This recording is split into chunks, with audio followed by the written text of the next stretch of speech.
لله رب العالمين والصلاة والسلام على سيد الأنبياء والمرسلين نبينا محمد وعلى آله وصحبه أجمعين ومن اتبعهم بإحسان إلى يوم الدين. المجلس الخامس والعشرون في النظر إلى وجه الله الكريم وبيان أسباب حصوله. جودر نوغاس جوامره في النظر هاراراغو إلى وجه الله الكريم فايسو الله تدوغو وبيان أسباب حصوله يوانجين كي سببوجي غسنو كي دمبو دمي أون أولتها فبوية الله. الحمد لله رب العالمين وصلى الله وسلم على نبينا محمد وعلى آله وصحبه وبعد. جتو جتبتني الله جاوم تجيفوجي صلاة الله جمع كتبتي دعاء النبي جبل محمد صلاة الله جمع كتبتي دعاء النبي جبل صحابة إمام باو ماجون. فأعظم نعيم يناله أهل الجنة رؤية وجه ربهم الكريم. بركة ماون غنيمة كيم بالجنة هبتا دون هوتتا دون ييغو يسو جوميرا ما بتدلو كما ثبت ذلك في القرآن الكريم وفي السنة المتواترة. بنا بلوار وتابتي لها قرآن ورتدنه اتابتي بوهيد سنة تابتك وفي إجماع أهل السنة والجماعة نون بها فإن تفتك بسنة بجماعة رفضوا ماجو. وذلك في قوله تعالى بلوار دونهاكم والمعكم أنجيدو للذين أحسنوا الحسنى وزيادة. للذين أحسنوا ودي بن بونو به رو به الله بن به ولدنجي تك جده ودني بدمه الحسنى الجنة والزيادة به بسداري قلت نستي الجنة بسداري دي دورا سورة يونس آية 7. والحسنى هي الجنة للذين أحسنوا الحسنى بونو به ودني به حسنى كاي ودني به الجنة والزيادة به بسداري من دي هي النظر إلى وجه الله الكريم. كان ينظر فيها يسوع الله تدعو. وفي قوله تعالى ننهدكم قول الله بانجيلو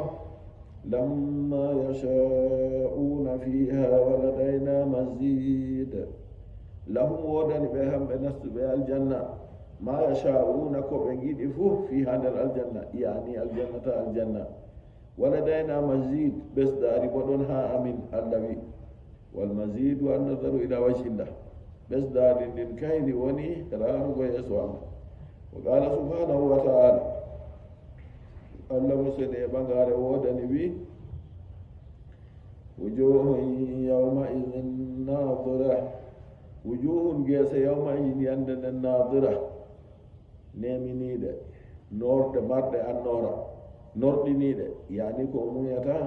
بهية حسنة من النظرة جسمان دو غوكيني دي بوت إبغي النورة إلى ربها ناظرة جسمان دو دار جوميجة أي ترى ربها بالأبصار عيانا إكراما لها جسمان دو دار جوميرا وما جبه جيتني دم تدين كي جسمان دم تدين كي بأنك إن الله هولي ببنجيدو. وفي قوله تعالى عن الكفار أكم ولن بانجي دول وني فربه كلا إنهم عن ربهم يومئذ لمحجوبون. ويكلا نانو في وني إنهم هم فربه يومئذ يندن لمحجوبون والله ببرنا بأن ربهم بأجني وجوم رامه. فإذا كان الكفار محجوبين عن رؤية ربهم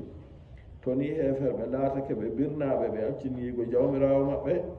فإن المؤمنين غير محجوبين. إذن كم ندني بكم تنبرنا به نادون سيدي وتاكو نمبه.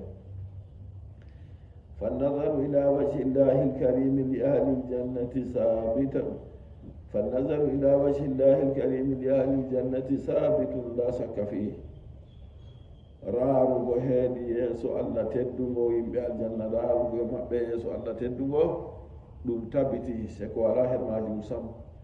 وهو ألذ نعيم كاي ما بوري ويلو غندر نيما در مو اريكو الله مو يبفو.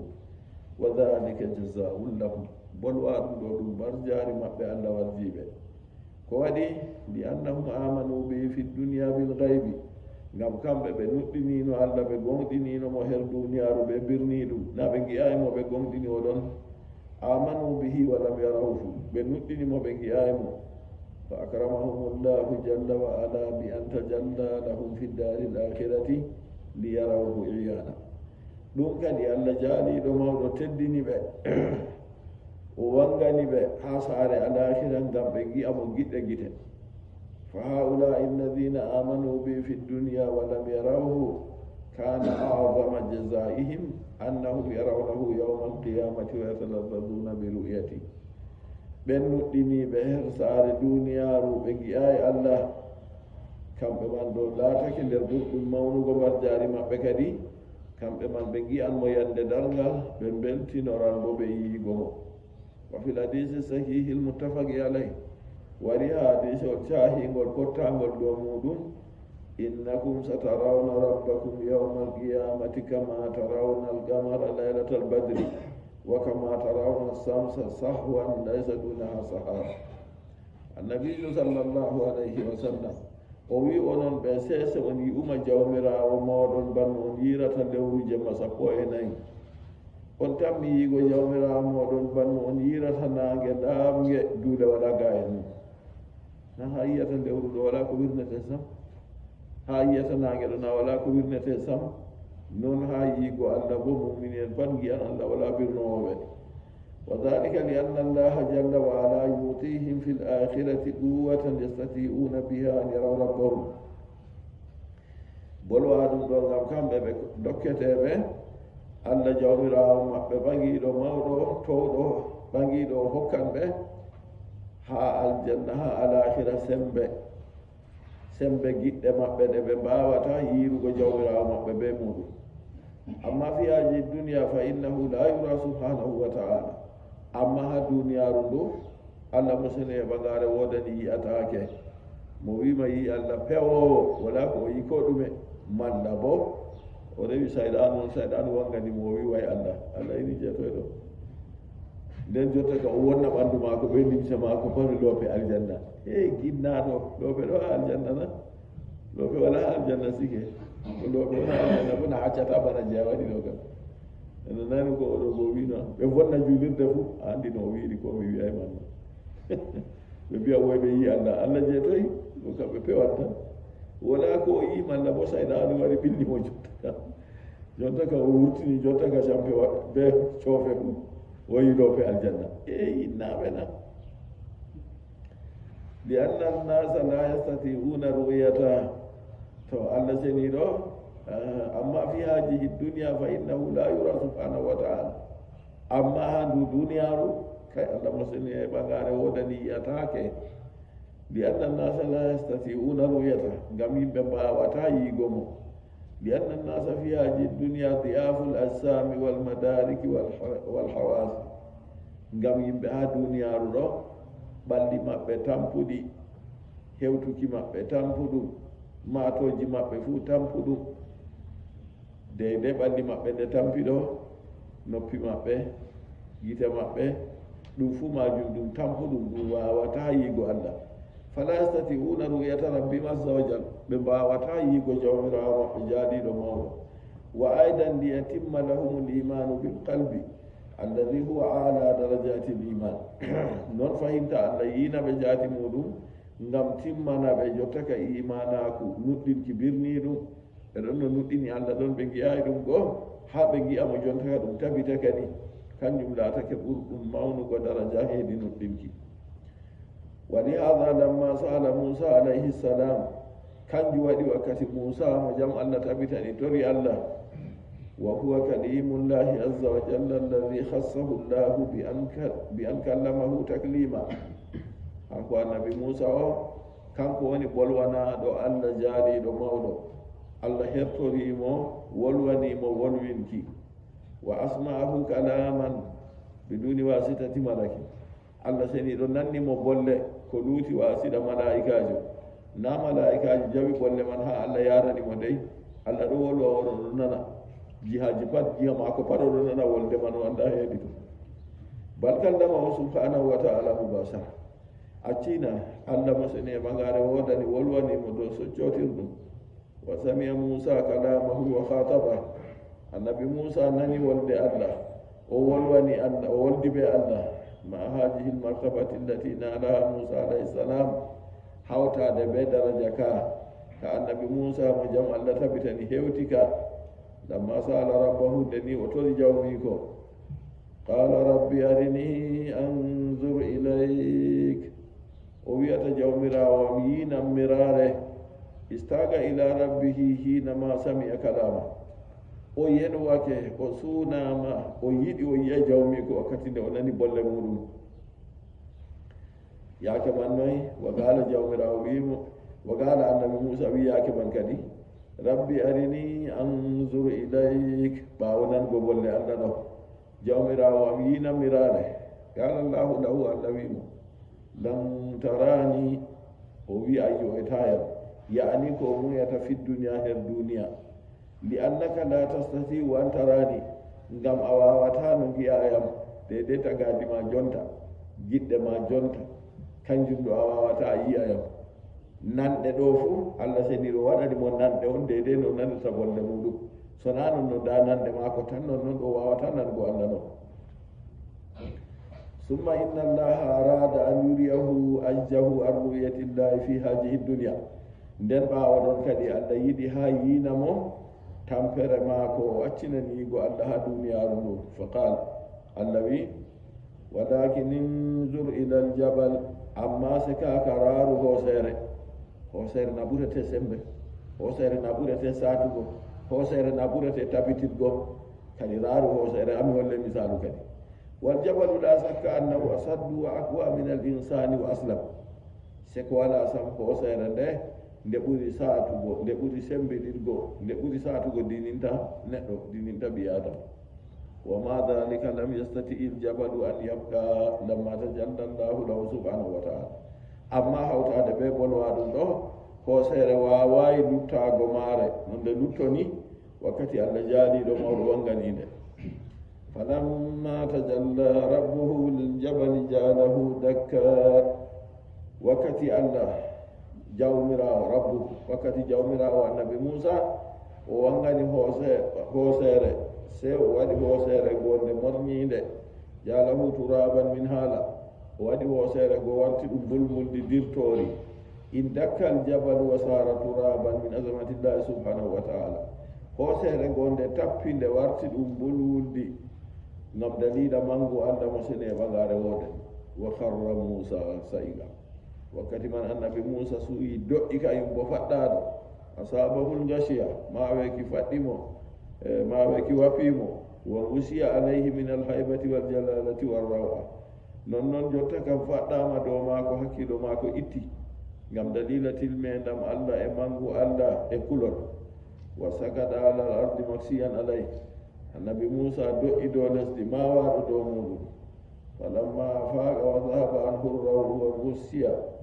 wakkati nde jotta kam annabi Musa finti kulol go dilli accimo on gusiya nden ko mawinomo go wa adal ilayhi sayatuhu wa idrakuhu jamu mako wartanimo hewtuki mako warti jonta ka o andi ko o wiyata o yiyan gala se annabi Musa wi subhanaka tubtu ilayka wa ana awwalul mu'minin annabi Musa wiyata seno e wodanima jawmirawo mi dortake her ma mi tubanima min woni arande jo nuɗɗiniɓe suratul arafi aya temere sapayna e tataba min woni arande jo nuɗɗiniɓe ɗo ha toy ha jamanu mako on o wiyata sanano kada annabo en ɗon no artuɓe fadalla hada ala anna allaha jalla wa ala la yarahu ahadun fi dunya mahma balaga min al martaba kadi dano annabi Musa alayhi salatu wassalam waadi ɓe andande ni yaymo her ɗon bolwa ɗum ɗo handi kadi Allah jaaliɗo mawɗo wala gi'anɗo mo her duniyaru ko noyi o hewtori ibgo e daraja wal karama e karama hatta Musa alayhi salatu wassalam lam yara rabbahu fi dunya ha annabi Musa mo salatu Allah jamuɗum tabitani fuyi ay jawmi ko heedi duniyaru wa kadhalika Muhammadun sallallahu alayhi wa sallam laylata udija bihi ila samai lam yara rabbahu bi aynayhi ala sahih non Muhammad ɓurduɗo tagle fuu o salatu allah jammuɗum tabitani jemmare yeƴƴira ɓe maako nde o ennira o yarama her asama o yiyayi jawmi ko ɓe gite maako dow kongol sahigol kam wa hada alladi alayhi jumhuru ahli sunna nda kongol ngol on ngol ɓurna gombiri yimɓe sunna won dow majum annahu lam yara rabbahu bi aynayhi kanko annabijo o yiirayi jawmirawo maako ɓe gite maako nde allah yaarinomo dow asama wa innama ra'ahu bi qalbi no yeccaguma o yiiri allah be ɓernde maako on fala ahadun yara rabbahu fi hadi dunia wala goto fo gi o jawmirawo muɗum her duniyaru ndu kam wa innama ru'yatu yaddahiruha llahu karamatan li awliyaihi fi ljannati yawma alqiyama amma no yeccaguma yiigo allah ɗum allah ɗo sigi ɗum ngam teddinirki walo en maako ñaloma ha aljanna ñalomare danga ɓe gi'anno fa hum alladina yarawhu kamɓe mumini en kamɓe tan goni gi'oɓe allah wa taqirru ayunuhum bi ru'yatihi gite maɓɓe bo pewrira ɓe fewira ɓe yiigo wa yatana'amuna wa yatalazzazuna bi ru'yatihi rabb subhanahu wa ta'ala bi ru'yati rabbi subhanahu wa ta'ala bi ru'yatihi rabbi kawata bi ru'yati rabbi subhanahu wa ta'ala kamɓe man ɗo mumini en goo ha ɓe giyata allah goo ɓe neminoro ɓe beltinoro ɓe yiigo jawmirawo mo sene ɓagare wode hada ma dallal alayhi ladillatu sabitatu min alkitabi wa sunna nda ɗo on ko dalilaji tabitiɗɗi handi ɗo man ha qur'anu ɓe hadis wa ajma alayhi ulama'u lmuslimina min alsalafi salihi wa atba'ihim non fayinta fotti ɗo majum modiɓɓe julɓe ibgoye ɓeɗiɓe laaɓɓe e tokkiɓe ɓe fuu wa huwa subutu ru'yati rabbi subhanahu wa ta'ala fi ddari l'akhirati li ibadi lmuminin kanjum woni tabitinki yiigo jawmirawo mo seni e ɓagare wodani ha sare alakhira jeyaɓe mako muminen giyatamo fala budda min al imani bi dhalika wa atigadi wala seko kadi kanjuman ɗo se ɗum nuɗɗine ɗum haɓɓe ɓi adama se gomɗina noon ɗum woni ولذلك جعل العلماء الإيمان بالرؤية من مسائل وأصول الاعتقاد لما جمودي modi ɓe mbaɗi nder nuɗɗinki yiigo allah ɗum ɗon nder masalaji be asliji ko neɗɗo haɓɓata nder ɓernde o fa yaskurunahu fi kutubil aqaidi ɓe ɗon bolwa ɗum ha nder defte tawhid li ajli an yataqidahu lmuslimu wa yusaddiqa bihi wa yu'mina bihi ngam sabbu julɗo haɓɓa ɗum gonɗina ɗum nuɗɗina ɗum walladi yashhadu ru'yata almuminina li rabbihim yawma alqiyamati yakunu kafira on mo wulata yiigo mumini en yiigo maɓɓe jawmirawo maɓɓe yande dargal o wi mumini en yiyata allah yande dargal to oɗo laata no kefere bada marifati l adillati ala subutiha ɓawo to andi nda dalilaji bo ɗo tabiti mumini en yiyan allah li annahu mukadibun lillah ngam to o waɗi noon ɗo o fewni allah wa mukadibun li rasulihi sallllahu alayhi wa sallam o pewnuɗo no laaɗo muɗum o salatu allah jammuɗum tabitani ko attamo laatugo kefero kadi wa mukadibun li ijma'i lmuslimin o pewnuɗo bo pottaɗi julɓe fofu nasalullah al afia en ɗo tora allah hisneki tambone nder pewnoɓe ɗo wa sallallahu wa sallam ala nabiyina muhammad wa ala alihi wa sahbihi ajma'ina wa man tabahum bi ihsanin